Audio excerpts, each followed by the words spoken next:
Hey everybody, welcome, welcome, welcome. You are now watching Beyond the Horror Apocalypse, episode 7. I would like to give a very warm, wonderful, special welcome to my special guest, Ketty Joseph. Welcome, Hello. Ketty. All right, so we have Kenny, we have Mother Supreme. Let's talk about episode 7 because Kenny and I agree that we have a lot of questions on this episode.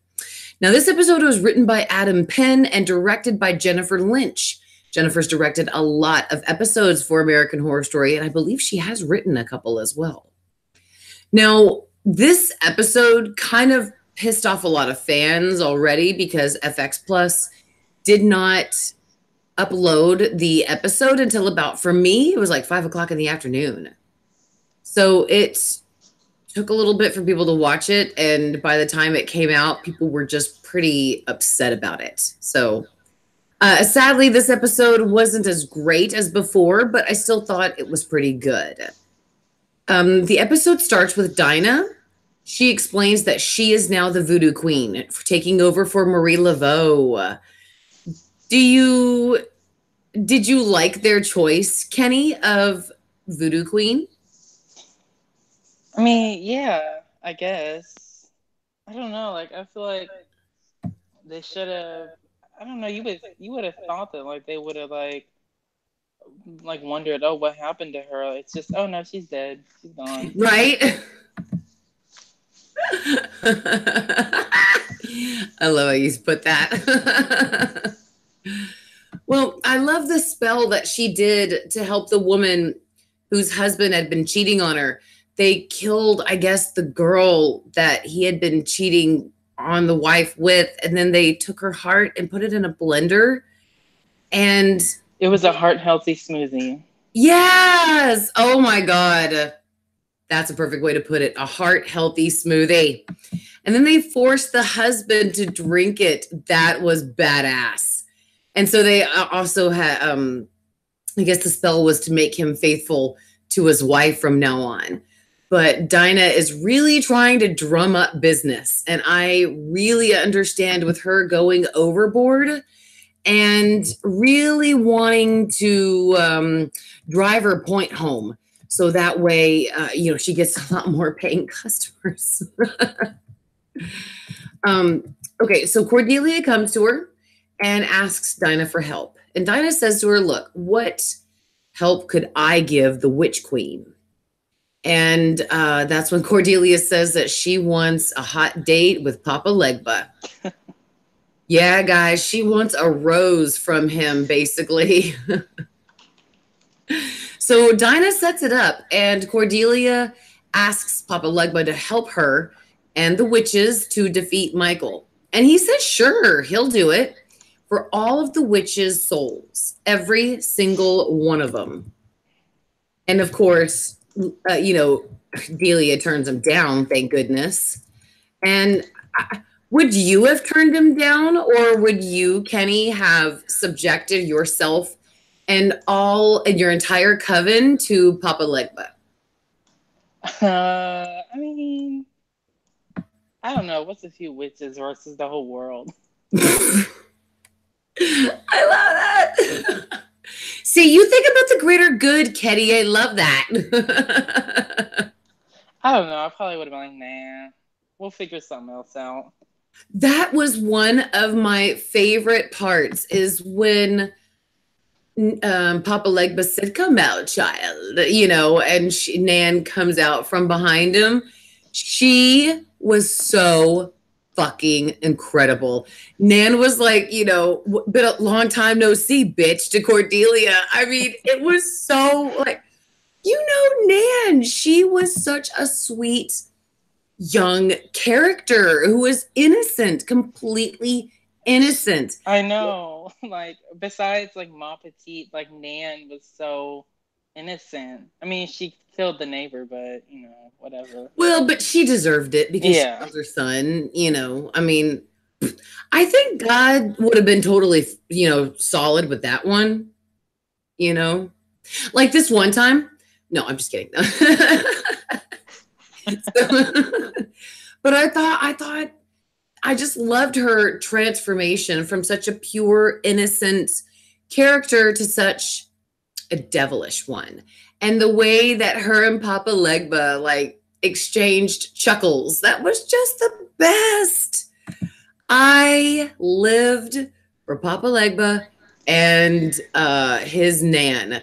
She's like his little satanic helper. She causes trouble in hell. So Meanwhile, Michael's out camping like Blair Witch Project.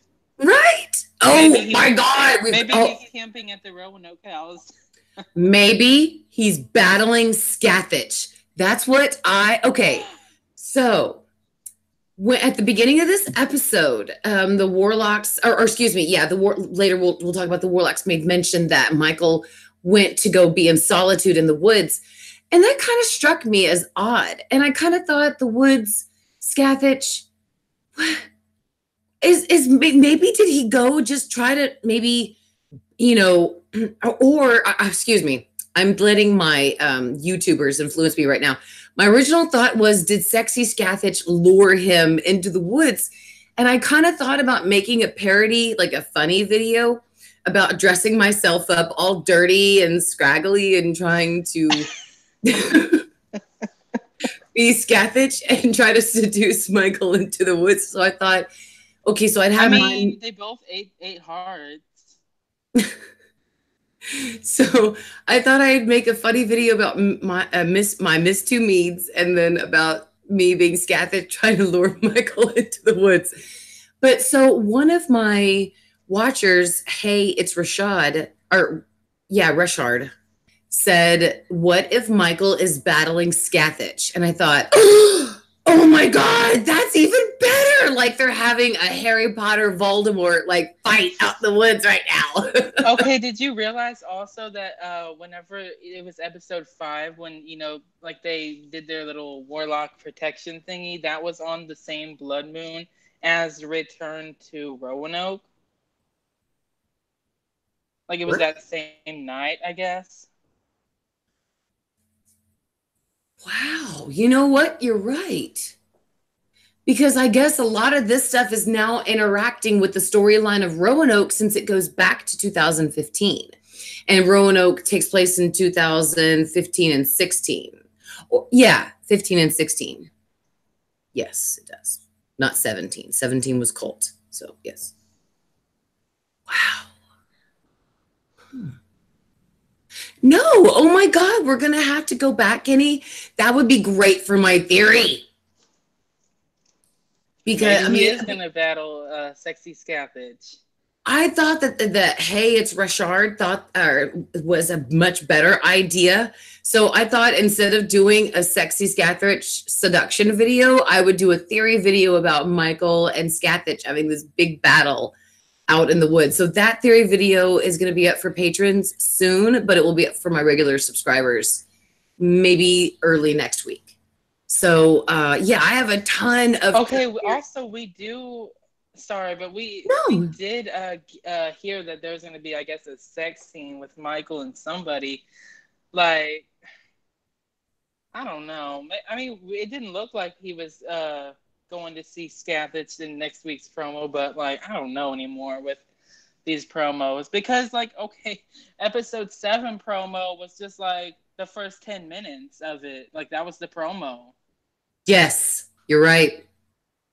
Because they didn't really give away too much. And a lot of the information did come out at the end of the episode.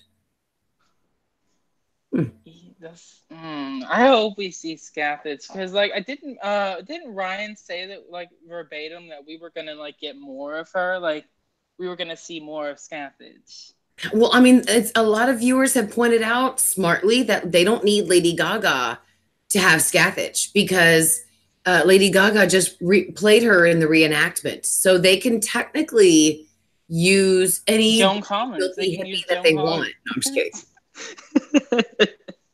I mean, she says she was playing like 4 people. I mean, we've seen 2 so far. So I mean, yeah. I'm sorry, that was just my nod to Cartman because if he were the one here, that's how he would describe Scathach. So I think Thaisa would be a good Scathach. Who? Thaisa. Oh yeah, I agree. I I think agree that completely. Zoe is sort of related to her too. Yes, because they are descendants of each other. Ultimately, Scathach is like the OG witch, and all witches are descendants of Scathach, obviously.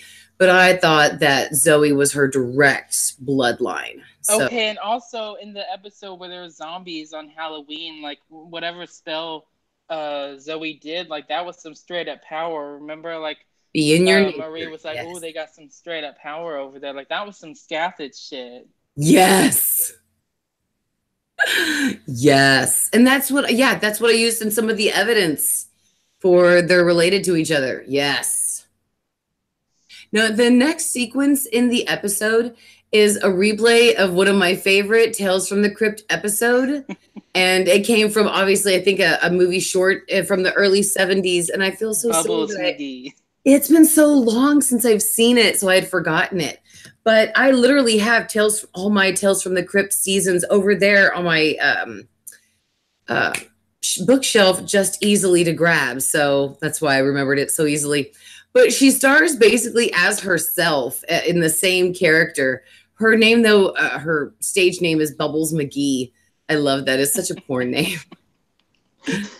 And so Bubbles or Madison comes in to the movie set that she's on, and she tells Bubbles that yes, she may have been part of the covenant once, but they need her again, and she's got to come quickly.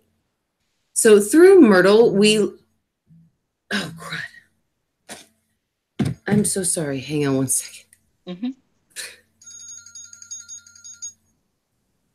Hey Blake, I'm live streaming. Can I call you back? It's okay. Love you. Bye. Sorry, that was my husband. If I wouldn't have answered, he would have freaked out and thought there was something wrong. So he's so sweet. And then sadly, look, my phone. See how it's all black and cracked now? I don't know if it can be seen.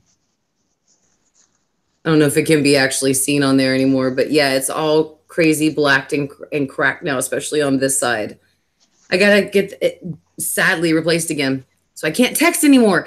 And if anybody's waiting for me to send them messages on Instagram, I am so sorry. I can't because I can't type on this phone. I can't use this half under here, this section of my phone. So yeah, sadly, it really sucks.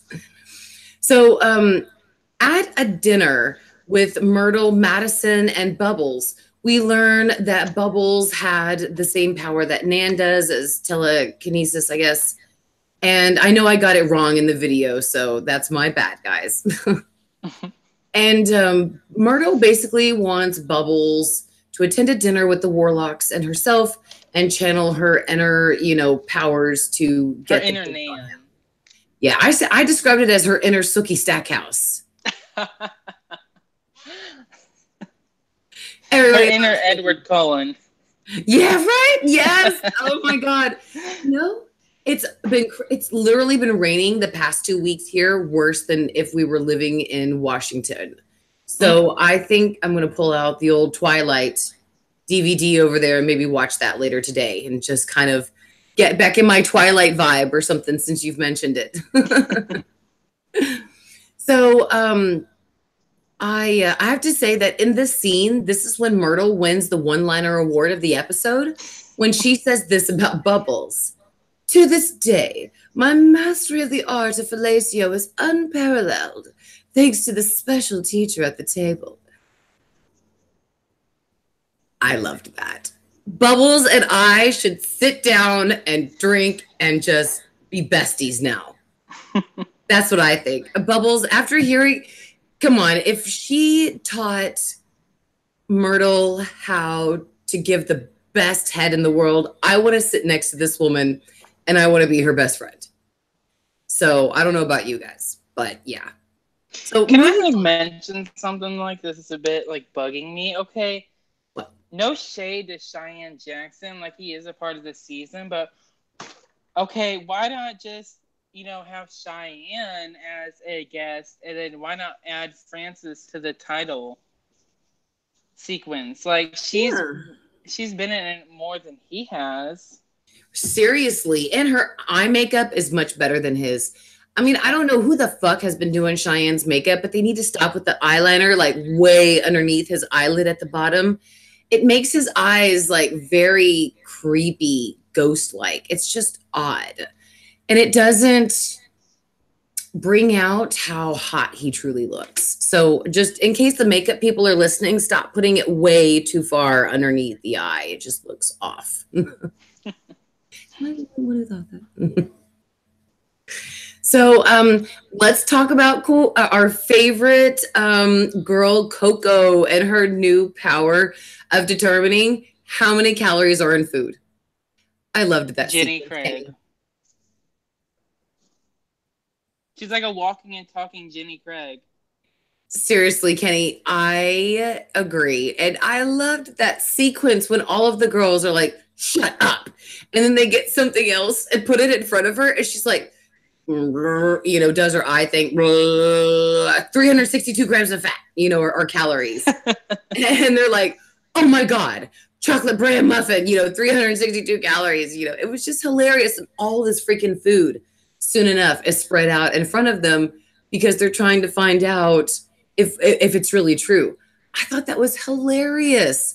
And obviously that's going to come into play of why Coco and Mallory, the two were placed together for the apocalypse. So I really love how we're getting this information, and I definitely intend to make a theory video speculating what Coco's ultimate power is with Mallory. So expect that as well, because there's got to be some reason, in my opinion, why Coco has this power. She can't be, like you said, a walking Jenny Craig for just no special reason, right?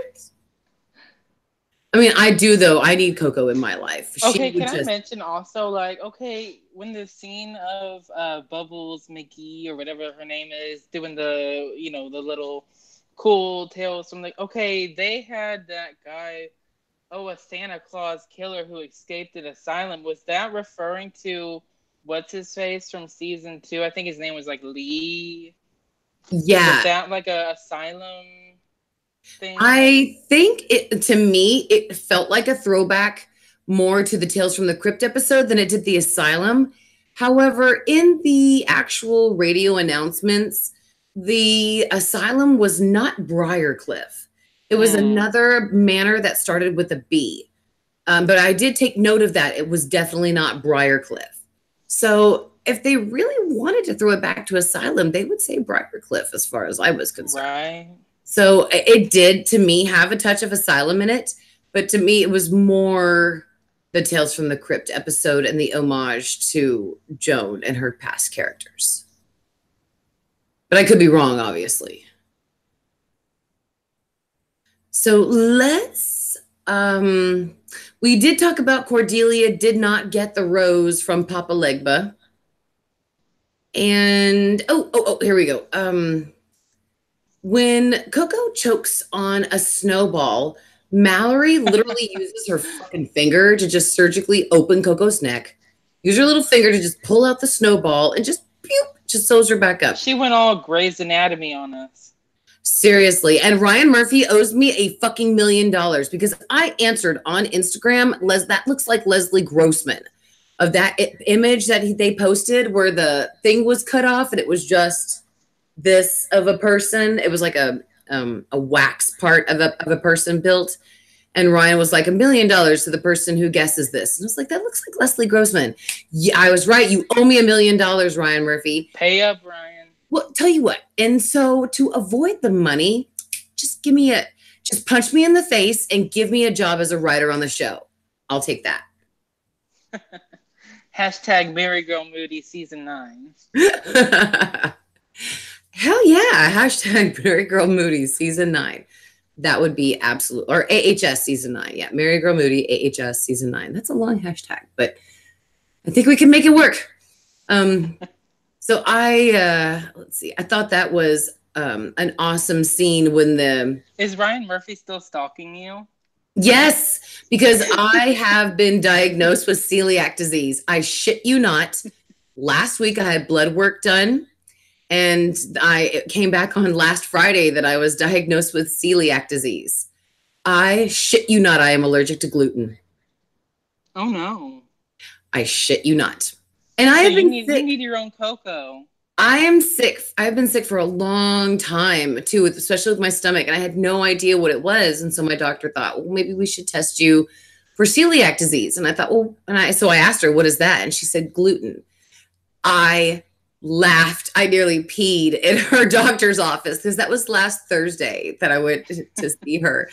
I laughed so hard I nearly peed myself. And of course, I had to explain to her that I was laughing because of American Horror Story because one of the characters could detect gluten. So, and that she had thrown down her brother's biscotti. And I was laughing because I was thinking, how is saving somebody from gluten protecting them from death? And then I remember thinking, and so, yes, when Marvel somebody, fanboy says, call Coco, sis.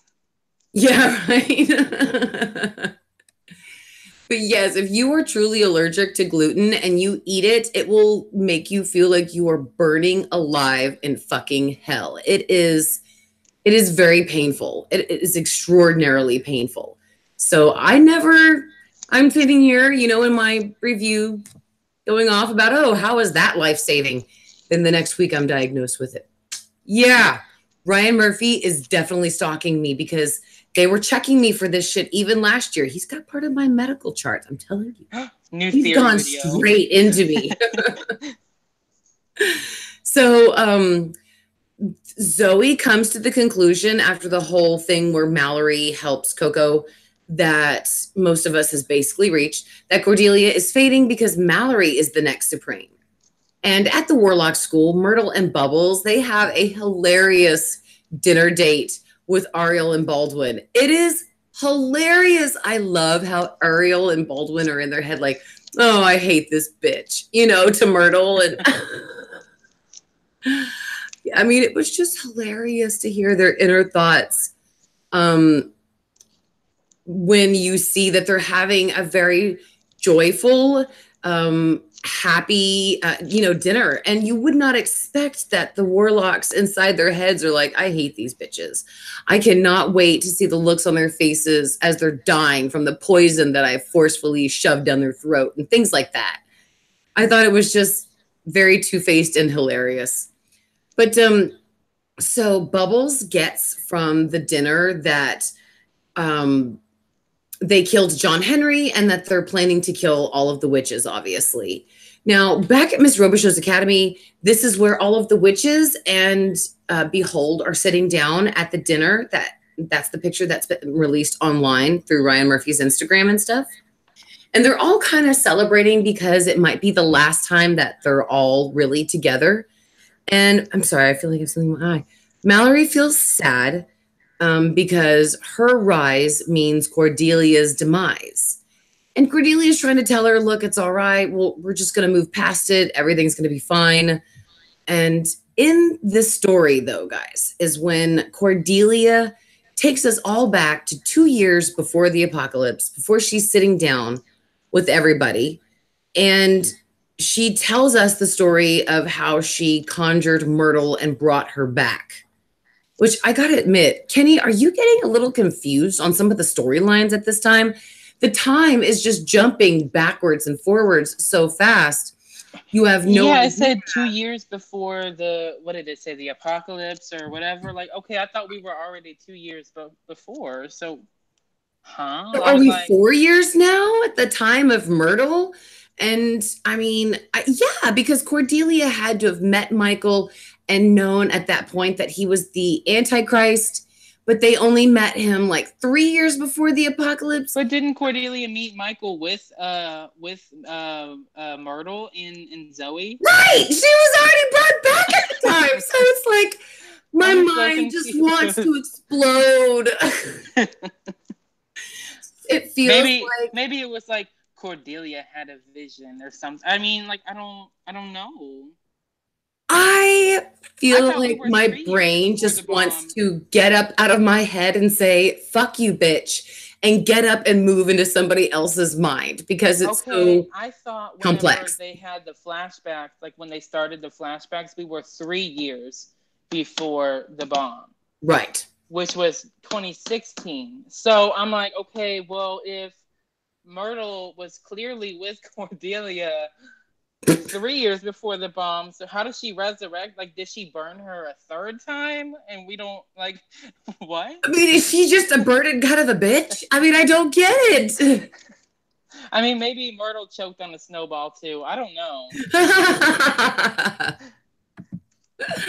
Well, let's see what everybody's thinking out there very quick.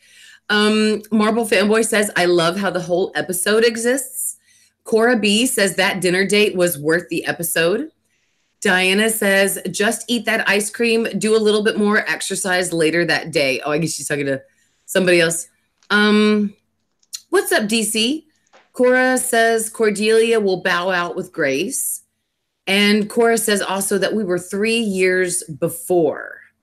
Marble Fanboy says Myrtle was revived around the same time as Roanoke was happening around the cult election. And Cora thinks they messed up. Dinah says that the timeline was giving her a fit last night. When do they build Robot Mead, like X-Men Origins Miss Mead? Like, is that going to be a new movie? That would be badass though if it was. But thanks to BRT, I am making a theory video based on the technology behind Miss Mead, because Gary had a. And I'm not trying to shade like the writers or anything, but didn't it take like Sophia the robot? Like, wasn't that like a 10-year process to just build a robot that's clearly a robot? You bet all of a sudden it takes just 1 year to build the most like unobvious that she was even a robot. Like, that's part of Gary's theory. Yes, he thinks he knows how Miss Mead got built. It's got to be some sort of alien shit going on. That's it.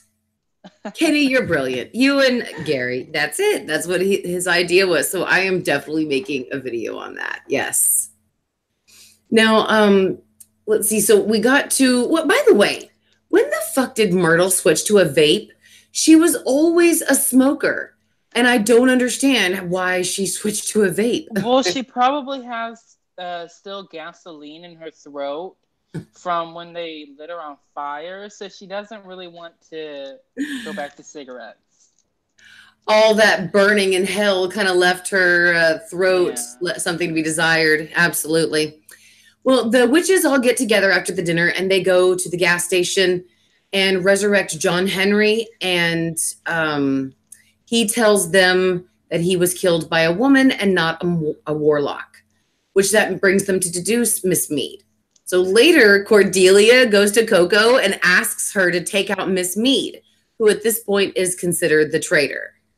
And in true tradition of cult guys, Coco stalks Miss Mead and follows her to the grocery store. I loved the image of Coco in the mirror of the grocery store looking at Miss Mead as she walks away from the butcher. You know, that was just so cult. I loved it. Let's see, where did I?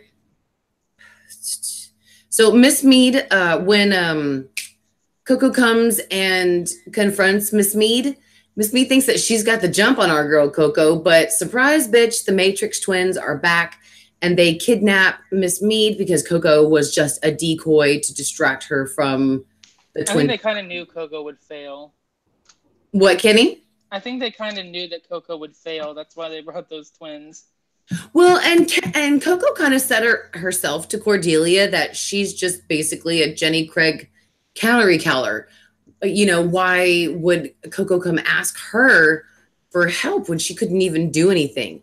And I wondered the same thing. And so now I see why. It was just as a way to distract Miss Mead, because if she saw one of the twins or anybody of real significance coming for her, she would be somewhat, you know, prepared and ready.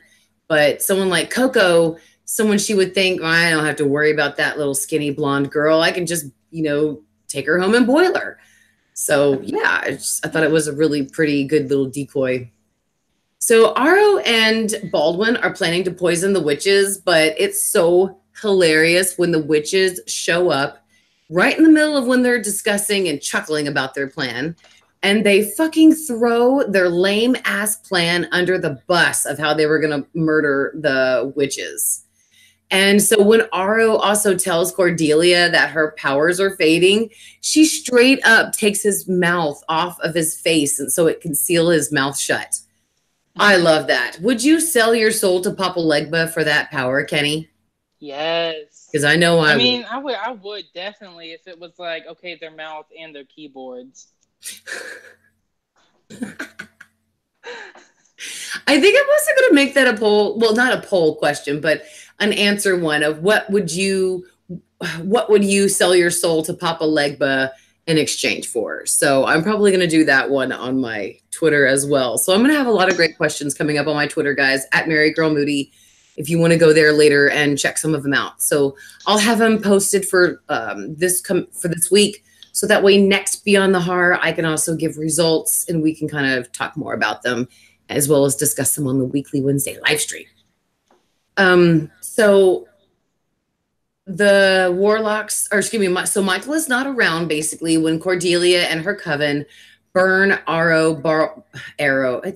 His name is spelled Ariel, but they pronounce it Arrow. So I don't know if I'm saying it right or wrong. So he's the Volturi. You're right, it does. So they burn Ariel, Baldwin, and Miss Mead. And Miss Mead has got this satanic ass grin on her face when she's being burned. And it was incredibly creepy and scary. And I know that was some straight up butcher shit from Roanoke. Yes. Especially when she was going to the butcher. I liked that, that they put her in the butcher section of the grocery store. The butchery on Main. Yeah. Yes. It's for the butchery on Main. Yes. So Cordelia and her coven basically walk away with Behold and John Henry. Like it's an action movie. And all of them are left burning. So we were all wrong in who our predictions were for the traitor. It was Aro, Baldwin, and Miss Mead. And that was a pretty good episode. And I definitely rated a 9. It had a really well-written storyline with like pretty good development. We got Nan, Papa Legba, and let's just face it, it gets a 9 for burning that prick Arrow. He was so smug and confident. And Behold and Baldwin, John Henry, all of them.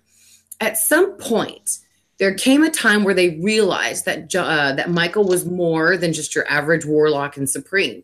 There was something sinister, something malicious to him. They all came to this realization. And they each had to make a choice. Either continue to back Michael no matter what, or find out what he is so you can make your own choice because you have morals.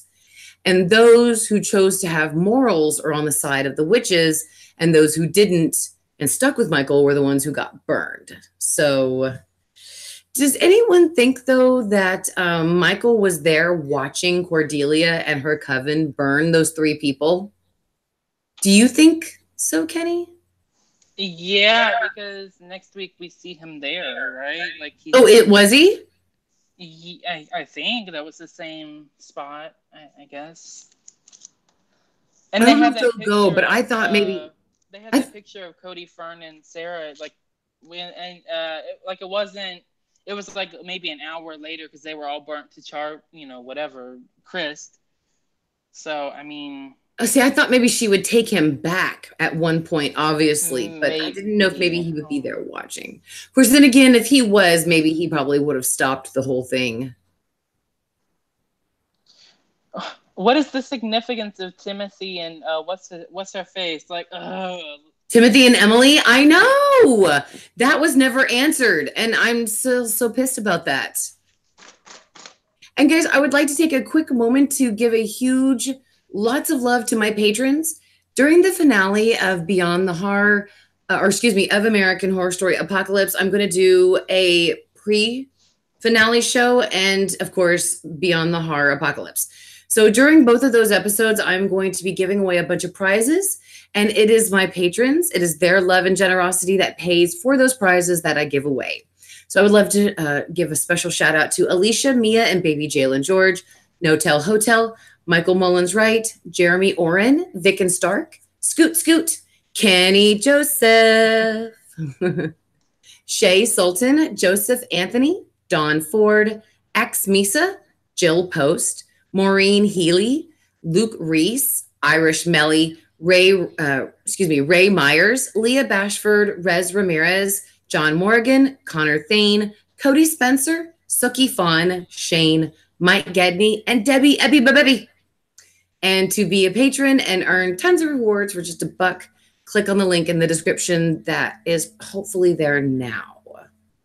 So what do you rate this episode, Kenny? What would you rate it, and what do you think were its strengths and its weaknesses?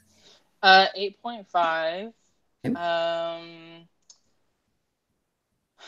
I don't know. It felt a bit, not like a filler episode, but it was a bit, I don't know. Like, I like Mallory as a character, but like, we keep getting these scenes of her just showing like her powers or whatever. It's all like building up to something.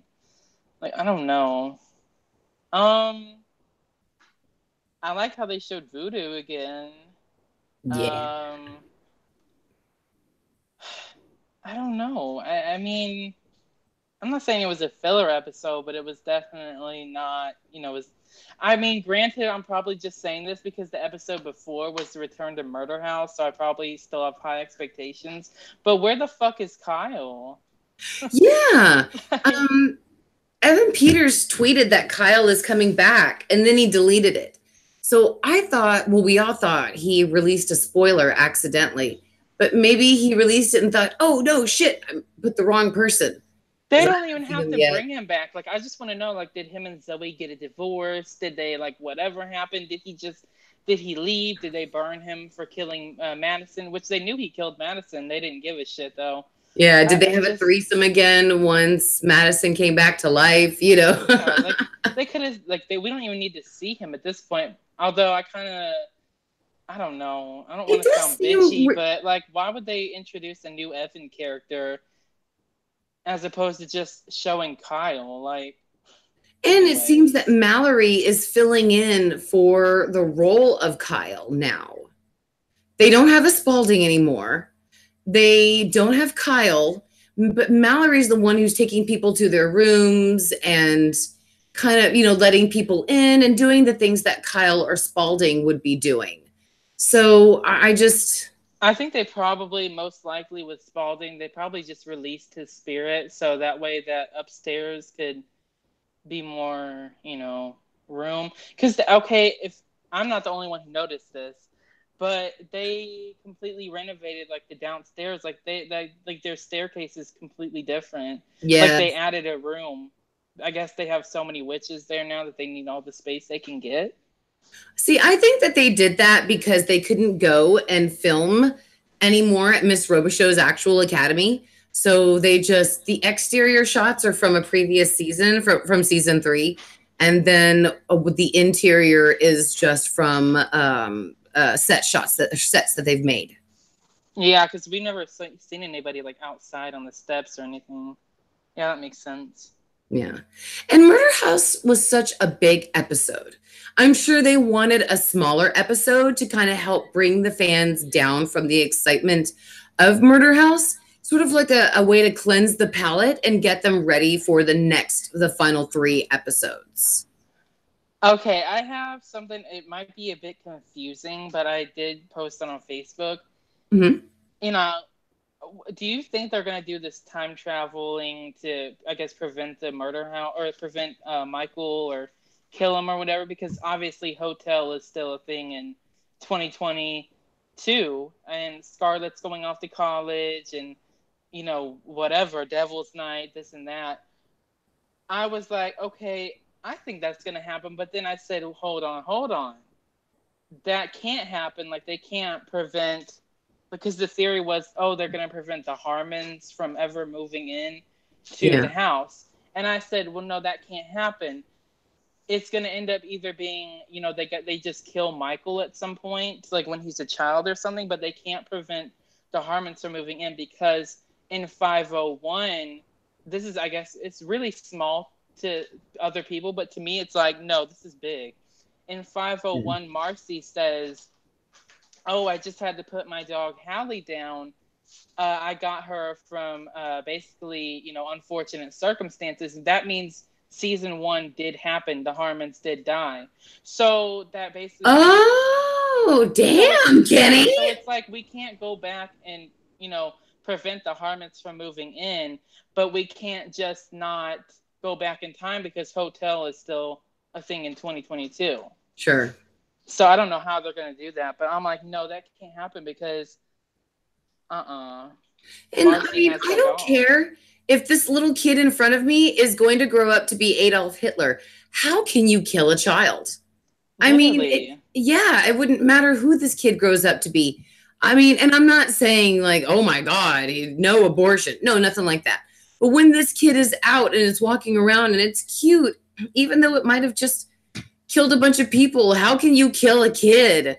Well, then again, I guess Carol already answered that in The Walking Dead. I guess you can. Look at the flowers. Look at the flowers, Michael. Look at the flowers. That would be hilarious if that's how they did it. But, I have no idea how they're going to go back and prevent, or I guess they got to go back in time, because once those, like Naomi Grossman, I don't know what her character's name was, and, the Satan worshipers, once they came to the house, he sort of knew who he was. Yes. So if they go back and, I guess, kill him before that happens, I guess. I don't know. Maybe. But they can't just completely, we just tell the Harmons, don't move into this house, because no, Marcy has their dog, meaning everything in season 1 pretty much is supposed to happen. What if they just burn the rubber suit? I'm serious. What if they just go to the murder house and burn the rubber suit? Oh my gosh, Marvel fanboy says no for Michael. It'd be look at the dead rats, Michael. Look at the dead rats. Same. Instead of look at the flowers. I love that. But yeah, I mean, maybe. That's a really good theory video to come up with of how this will all end. Personally, I would love to see a big fight between either Cordelia and Michael, and that would be how she'd die. Or a big fight between Mallory and Michael. And I will smash my TV if they try to say the apocalypse happens, but we just, like, the world is back to normal, like 7 billion people didn't just die. Like, what? It's got to be they go back in time or do something, like, or reverse it. Like, it can't just be, we rebuild society. No, because, like, what? No, like, that's crazy. Yeah. So I guess we should make a sort of like another video about like speculating how this is going to end and what will happen. It is a very good point. You know what does suck though? Like if they go back, like, okay, like say they do go back in time, like, okay, Queenie did say, I still feel like this isn't real. Like none of this has happened. Mm-hmm. Wouldn't that like suck if Moira doesn't get her happy ending because they go back in time and do something? Yeah. I would smash my TV. Yeah, that's true. I want Moira to keep her happy ending. That was one of the most incredible moments. Right? On they gotta be real articulate. They can't have any plot holes. Like they gotta be real careful with how they do this because I don't know how they're going to do that. Like, this is a theory of it. This is like a 3-part theory video because, like, if they go back in time, it's going to, like, screw up the whole season 1 plot line. Mm-hmm. It's going to be some X-Men crap. Like, this time. Oh, God, right? No, maybe they will. God, that's a good question of how they're going to end this. I certainly haven't thought of that. I'm still thinking of the questions that they haven't answered yet. Like, who the fuck led the cooperative? And why? Certainly. Where is that playing? We're getting so much flashback now that everything that's happened at the beginning of the season, we never got an answer to. So it's. I feel like we could get answers if it was more than freaking 10 episodes. Oh, I know. All right, guys. Well, Kenny and I are probably going to start wrapping up the live stream. So if there's any questions that you have, please let us know in the comments so that way we can actually answer them before we go. So Kenny rated the episode an 8.5. I give it a 9. Don't forget to put your rating in the comments as well. And guys, I have a bunch of theory videos that will be coming out soon. Let's see, I have a Michael versus Scathich theory video. I have 8 ambiguous questions yet to be answered, an AHS apocalypse. I have character videos for Cody Fern and Billy Porter. I have the technology behind Miss Mead as a theory video. And I don't know if you guys don't notice, but this is supposed to be a funny, but there's round stairs everywhere in the seasons of American Horror Story. Everywhere. So I am clipping all of the round stairs that have been in every single season. And I think I'm almost done with that. So that's coming out soon too. Don't forget the theory videos. My patrons get those much earlier. So if you subscribe and click the notification button, you will be notified when the videos come out. And also there's something new on YouTube where you can do a premiere, I guess, of your new videos. So make sure to know that I will definitely be doing that with my next video. Also, I have a vote going on right now of how I close out my videos. Usually I say beware of sexy Scathich, but it's a vote now of either beware of sexy Scathich or beware of the tearjerker. So you can either vote in the comments or you can go on my Twitter at MaryGirl Moody and you can vote for your favorite there. And there will be more poll questions there as well. Kenny, thank you so much for being on the show. And I really appreciate you being so sweet to let us do it this morning instead of last night. I had literally been up for like 3 hours in the past 48 hours, and I really needed to go to bed. Happy birthday to James Brody. James, you have a great day. Marble Fanboy rates this episode an 8.5. Cora B rates the episode an 8. And James asks, the birthday boy is asking Kenny, who is our favorite character for this season? Theirs is Coco. Kenny, who is your favorite character this season so far? Probably either Behold or Coco. I can't decide. I have to say Behold or Coco as well. Miss Mead is a strong third. But yes, Behold and Coco have to be the top 2. They are just incredible. I just noticed something too. I don't know why this thought came into my mind. What freaking dental appliance is Sarah Paulson's character wearing? I know. I seriously think they trashed that idea. You know, when they trashed the real idea to season 8 and just decided, fuck it. Instead of season 9 being the Murder House Kevin crossover, we'll do it this year. Okay, also, wasn't Dinah, like they said she was the voodoo queen? I thought she had her own daytime. I thought she was like Oprah or something, had her own daytime television show. But yeah, she's the voodoo queen. Like, that's a lot of jobs. Yeah, because she was able to afford the $100 million ticket for herself, her son, and her son's boyfriend. So that's $300 million. Yeah, I mean, she had, wow, I guess she grew in those very short years after Cordelia came to her. Wow. Yes, she certainly did. That's a very good call, Kenny.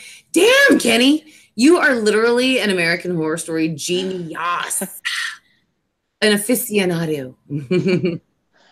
Okay, again, like for the last episode, I mean, I don't want to see Cordelia die.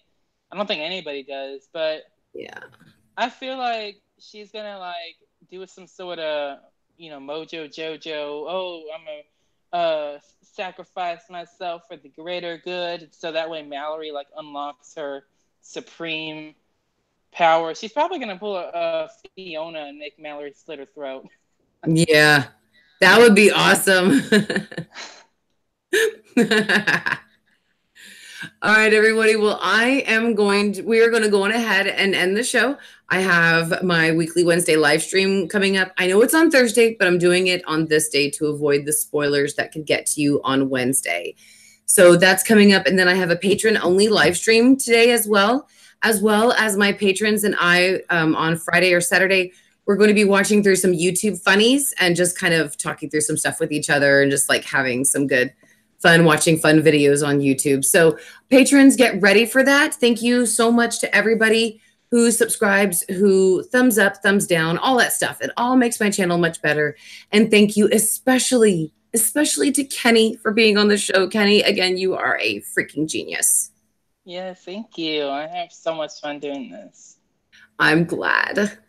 Okay, well, we will see you guys next week with episode 8. I cannot believe we're only 3 episodes away from the finale. This sucks. All right, well, we will see you guys next time. Bye, everybody.